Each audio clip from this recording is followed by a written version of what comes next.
Hey everyone, this is a follow-up to the video I did before, and I want to expand upon the idea of moral outsourcing, because I think it's a really important idea, and I think that that's what characterizes most of what's called morality and ethics, and it's also part of the reason that people don't use those terms as distinct from one another. I guess the way I use it is a little bit different for most people, but basically, ethics has to do with essentially not doing things that harm others, and then morality is the much more subjective process of deciding what's valuable to you. So basically you have certain things that you're precluded from doing. Don't murder people, don't steal, don't lie, don't cheat. And then when you step into morality, it's, then now what are you going to do that's actually good? I guess one crude way to look at it is that ethics is concerned with not doing evil, not doing harm, and then morality is more of doing good. And one of the major criticisms of libertarianism is that it can give you an ethical framework, but it can't really give you that strong of a moral framework, at least not with any sort of power of conviction or command behind it. And that's kind of the beauty of it, is that it's perfectly voluntary. The level of morality or the manner in which you're moral is completely decided by you yourself. And actually, that's actually one thing that Ayn Rand did really well, is she spelled out a case for morality and gave you like a portrait of what a moral superhero looks like. That's one of the major misconceptions, is that the characters, like the main characters in her books, are somehow supposed to be realistic. They're not supposed to be realistic. They're supposed to be basically Jesus. They're supposed to be, they're her version of Jesus. And I think that if you compare them to Jesus, the moralities and the virtues that they encompass and embody, and the model they give for a person to follow and to live their life is actually a much better one. And we'd be living in a much better world if people valued someone like Dagny Taggart or whoever, or Rourke, over fucking Jesus. So, but the video I made before obviously comes down really hard on Judaism. I want to make a video that kind of comes down hard on Christians too, because I'm very equal opportunity that way. So this is going to be some OG 2006 style just theism bashing. So you've been warned. But that's not really a focus of my channel, but still these beliefs are pretty important to how I see the world and how I think. So I wanted to, explicate them a little bit. And this idea of moral outsourcing is basically really the heart of it. Now, what moral outsourcing is when it's literally outsourcing the entire process of determining right and wrong and determining what's good and what's moral to some other force. And in the case of religion, basically, you think God wrote a book, and you follow the book. And you trust other people to interpret the book, right? Because God wrote a book, but he didn't write it in a way that, you just read it and it's kind of obvious what's supposed to be done. No. It's really, really cryptic. It's full of illusions. It's all over the place. There's crazy stories in there to test you, to test that you're not too prideful with your intellect, right? All these things, all these conditions for receiving God's love that's totally unconditional, right? Like reading and believing in the Bible and accepting it on faith. All these things, they're not conditions. They're not conditions. You're offered unconditional love under a whole bunch of circumstances that this creator is completely responsible for and could change with literally the exact amount of effort that he chooses to, right? So if it needs to have some level of effort, he can use that exact level of effort. And the issue I have with Christianity, and people look at Christian bashing as there's been a lot of it, and I get that, Christians in general are fairly good sports about people bashing their religion, and I totally respect that. The problem, of course, though, is that these religions have crowded out any idea of people thinking for themselves in regards to what's right and wrong. That's the element of it that really upsets me. Most atheists, they go after Christianity and they go after these religions because like they just think it's ridiculous. And you know, and there is also the aspect of like they try to argue it's all really harmful.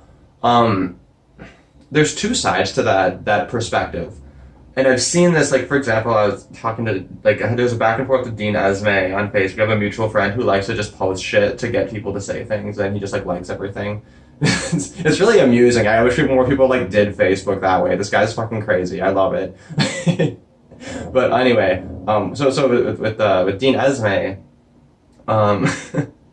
he's fallen into all these arguments regarding religion where like he buys into basically anything that a Christian ever does that's good. Oh, that the Christianity did that, right? And then atheists do like the opposite of that, where like anything a bad thing happens, oh, this is because of Christianity. And you can make an argument that the good or bad things are uniquely enabled by that person's religious views, and obviously having that sort of perspective and having that religion is important to who that person is and what they do. I think though that granting all of that, in the large scheme of everything, people without religion, they tend to be, I think, the same that they would be, like, but for that religion. Like, they tend to be the same way either way. I think that basically religion just gives people a lot of bad reasoning for bad ideas and a lot of bad reasoning for good ideas. And what people naturally do is they cherry pick through it and then basically end up not really changing or altering their behavior that much from what it would be. Like, I can say, for example, like the kind of person I was as a Christian when I was much younger compared to now, like losing my Christianity didn't radically change all my behaviors. Like it just didn't, you know? Like, and you see this, for example, like there's like Christianity's nonpartisan, right? Like so being a Christian doesn't weigh in on your political views, right? Your political views are actually supreme over your religious views.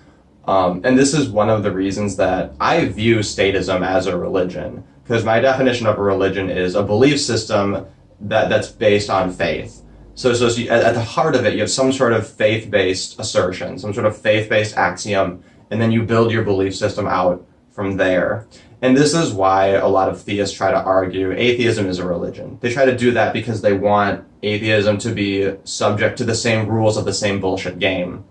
Now, it's a bad argument, but it's not a completely bad argument in every single circumstance. And this is one thing that drives me fucking crazy, because like, okay, when I was in high school and learning about atheism, one of the things I learned about immediately through, I don't know, fucking Wikipedia, like, is that there's strong atheism and weak atheism. A weak atheist is basically an agnostic. The term agnostic is retarded, unless you're like a hardcore agnostic that says like, we can't have this knowledge, and that's like your strong claim. That's not what people mean when they say agnostic, though. What they mean is like, oh, I don't know, therefore I'm gonna have this label agnostic. It's so unnecessary, because we already have a distinction within atheism that covers that shit and makes way more sense in regards to everything. So so weak atheism is just lacking the belief. Strong atheism is stating outright like this God doesn't exist. And in that sense, I guess I'm a strong atheist in regards to the biblical God, the God of the Abrahamic religions. Like that God doesn't exist. Certainly doesn't, because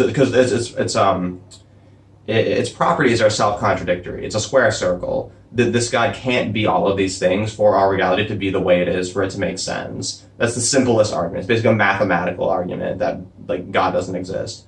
Now, if you go into the realm of these more deistic style gods, this idea that like God just kind of like crop dusted into the universe and then fucked off, like that's a lot more defensible than this idea of like this Christian God as a father, right?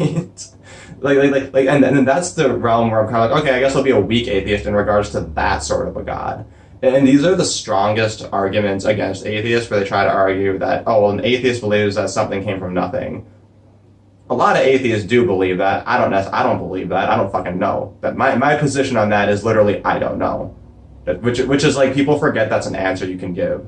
And this is part of the problem of religion, is religion has crowded out mystery. Like now that people can just make shit up and just have like fake answers to these questions, now we've forgotten the fact that sometimes the correct answer is, I don't know, or not enough information, right? NEI. Like sometimes that was like literally the correct answer. But you know, like God could be aliens. Honestly, I think the alien theory is probably the strongest. Like that, you know, why not? Like, why couldn't aliens have just like created a bunch of, gave us a bunch of technology, ancient aliens, right? And then like they vaguely told the people at that time, hey, scribble on your walls that we're gonna come back in tens of thousands of years. That's like a blink of an eye to us, you know? Like, you know, that kind of makes sense. I could totally see that being the thing. You know, that's kind of plausible, I guess. I don't know how probable. Fuck it. Again, this is all mystery. And like, I'm comfortable with the mystery. I'm comfortable with there being mystery. Mystery is a good thing.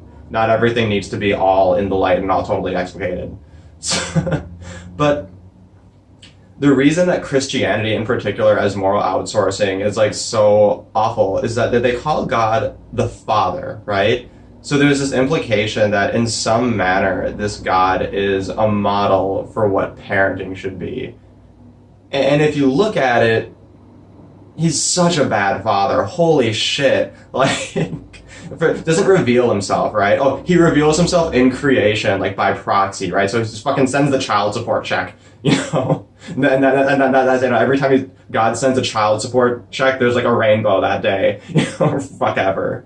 Like, and then he commands you to love him, right? First commandment, you have to love me, right? Look at the third commandment is honor your father and mother. It's a fucking commandment. You must, right? And with all these, like, the 10 Commandments are really awful. Like, they're really stupid because if this is something I was talking to someone else about earlier. Like, if you have to make a commandment that says someone loves you, it's because you're worried that you're not worthy of being loved. You know, you shouldn't want to command people to love you. Like, that shouldn't even be on your fucking radar. And people say, you know, honor or respect your elders. And it's like, okay, why? Tell me why I should respect my elders. Oh, well, because they're wise and they sacrificed a lot of their life to build something and they left this great thing behind for you, right? Okay, if all those things are true, how about I'll respect people who are wise and have been productive and then have passed on great things to me, right? Like, to make a rule called respect your elders as if to imply that applies to all elders when it fucking doesn't. Like, there's no reason to have a rule like that. You only need to defer to the rule if those characteristics don't apply to you. It's just a way of basically just cheating those properties onto all people of a group collectively.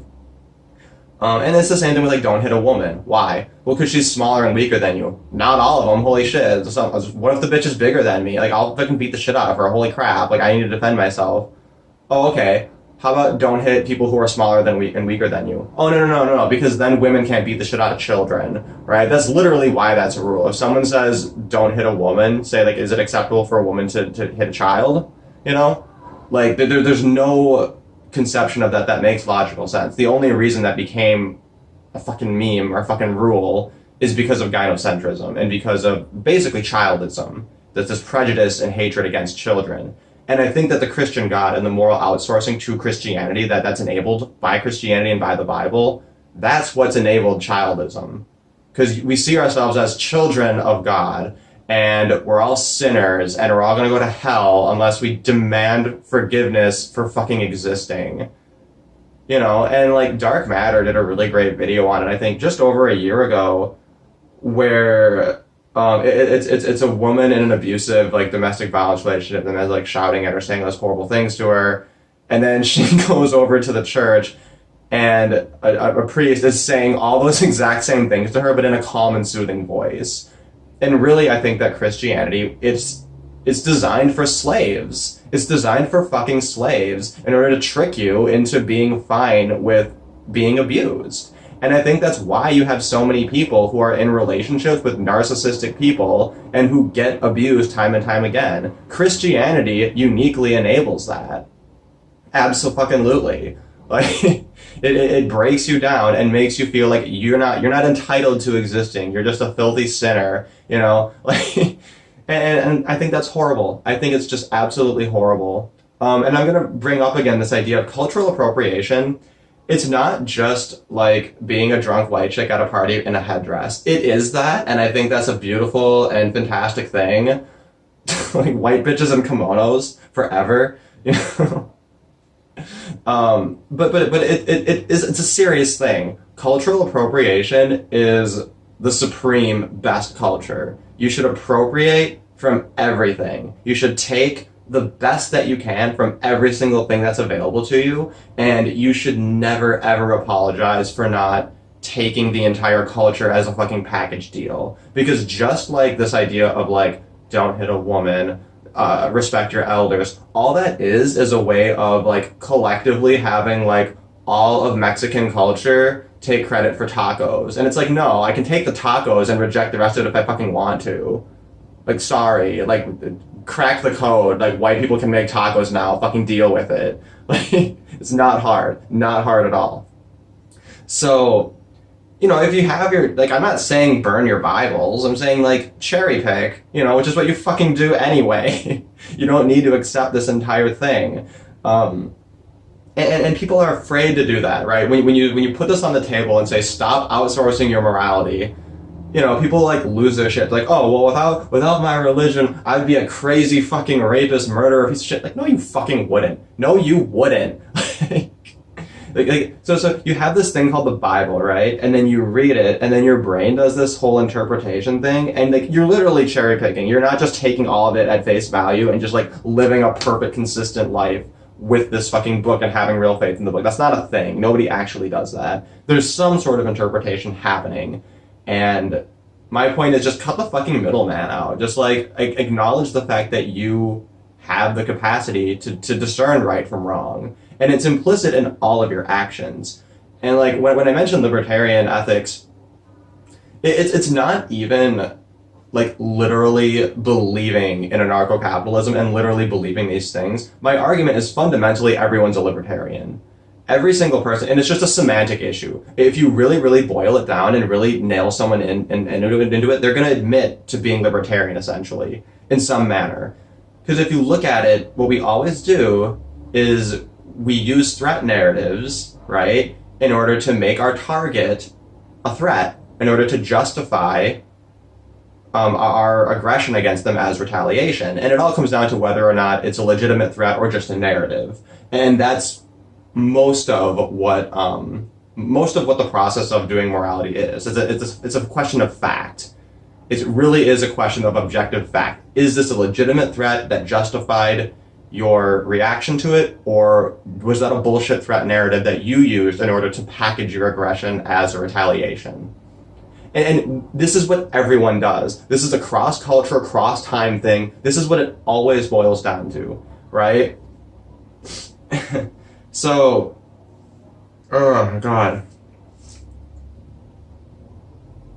So everybody's a secret libertarian, and everybody knows hypocrisy when they see it, and we invoke the fact that hypocrisy is a bad thing all the time. We already have it. We just have to start using it and just having the courage to stop outsourcing our morality. Because when you do that, like for example, Prince of Queens left a comment on that video, which the last video I made, I'm really glad for the comments that were on there too. You know, it has about the like to dislike ratio that I expected. And this idea was like, yeah, these people failed morally, and also their entire community failed because they didn't bring it up either, right? And that's one of the problems with moral outsourcing, is that the individual no longer takes responsibility for discerning right and wrong. They just defer to their community, and we need to stop doing that. We need to stop doing that. There are dictionaries that like define morality as determined socially. I hate that. Fuck that. That's so wrong. Completely wrong. Fuck whoever wrote that in the dictionary. They just projected their own stupid, just like fake approach to morality onto the rest of the world, and then idiots just like go by the dictionary definition. It's just fucking feminism's dictionary definition argument all over again. And it's even more insidious because it's about morality. It's about something that's so important to us as humans. And we just need to stop it. We need to stop crowding out this idea that you can't have secular ethics, that you can't have just rational moral standards that you have for yourself. And then the way this applies to statism, it's very similar. It's just like when people will say, well, without my religion, everything, I'll just be a murderer and blah, blah, blah. I literally need a book to tell me not to murder people, right? So when people say, oh, well, we have these interspecies predators among us and they need to be controlled and we have to use the state to do that, what you just did was you gave them the absolute best method of controlling you. And they know that it's not necessary. They know that they can't exist without these systems. They know that without those systems, they're going to be ostracized and they're going to be bred out. Like, that's what's going to happen to psychopaths. Once you have parents who, instead of outsourcing their morality to a Christian God and then seeing this relationship between parent and child that's authoritarian, that's top down, right? Where parents become gods over their children and are essentially held to as low of a standard as their own fucking God is. Rather than having that, you have a system where people are immediately responsible for their actions. You know, you fucking send out your catch and release feral ass kids there and they start causing a bunch of fucking problems. Well, now you're going to have issues with insurance. You're going to have issues with things. You're going to have direct financial consequences. You know, one of the things that's led to the decline of circumcision in the United States, it's the fact that, like, Medicare won't cover it anymore. And for some parents, they look at that couple $100 and they're like, fuck it. So literally just adding a financial incentive to parenting through like a DRO style system, which seems like the most likely alternative to a lot of government's functions. Massive decrease in child abuse. If parents have to pay for the consequences of their abuse, they'll stop abusing. Like it'll have such a major downplay in it. And then even more so, you know, through government welfare programs, we're enabling what's the word? Dysgenics. We're enabling dysgenics. We're rewarding dysgenics. We're rewarding like the least fit people to produce as many children as possible and to suck a tit of the government. You know, that's literally what that system is. And this is why just to ensure that this video is at least as offensive as the last one, I think if we're gonna have a stupid fucking government and a retarded fucking welfare system, it should be a 2-tiered welfare system. There should be one tier where you get yourself sterilized and then you get more government benefits. But if you're gonna choose to not be sterilized, you get fewer government benefits. You know, and people will like freak out and call that eugenics. I don't know. It's definitely preferable to the current system. And if everyone's too much of a fucking pussy to just get rid of the welfare state and end the fucking government, you know, then that's what we're looking at. Like, that's what you should do. That would actually make a lot more sense than the status quo. And the reason I bring that up isn't because I legitimately, like, want to push for that. I don't think that's not going to happen. My point is that the status quo is worse than that. Right? And it's the same reason I bring up, like, the death camps argument in regards to circumcision. Like, I think that if you've ever perpetrated genital mutilation on an infant, you should be rounded up and put into a death camp and you should all be killed. You know? Like, fuck it. Like, and people say, oh my god, that's a terrible thing to say. And I say, yeah, that is terrible, but it's actually less terrible than what's actually happening right now. And moral outsourcing is what allows us to be numb to this. That's why it's the real dehumanization. Because once you've taken morality and ethics and let it be something that somebody else chews up and digests and spits into your fucking mouth for you, like there's this whole process of like, now that's on someone else, right? I trusted somebody else to do the moral fagging and all of that, right? And I'm just following orders, you know? And we need to stop that. So my point is, take back the power to determine right and wrong for yourself. And you're gonna find that we're a lot more consistent when we defer to reason and appeals to hypocrisy and look at identifying the aggressor. Yeah, we're gonna find that there's a lot more consistency there, because how could it not? You know, getting rid of systems that enable abusers, getting rid of ideas that exalt abusers as gods. We don't fucking need that shit, and it's not helping. I don't think it's helping at all.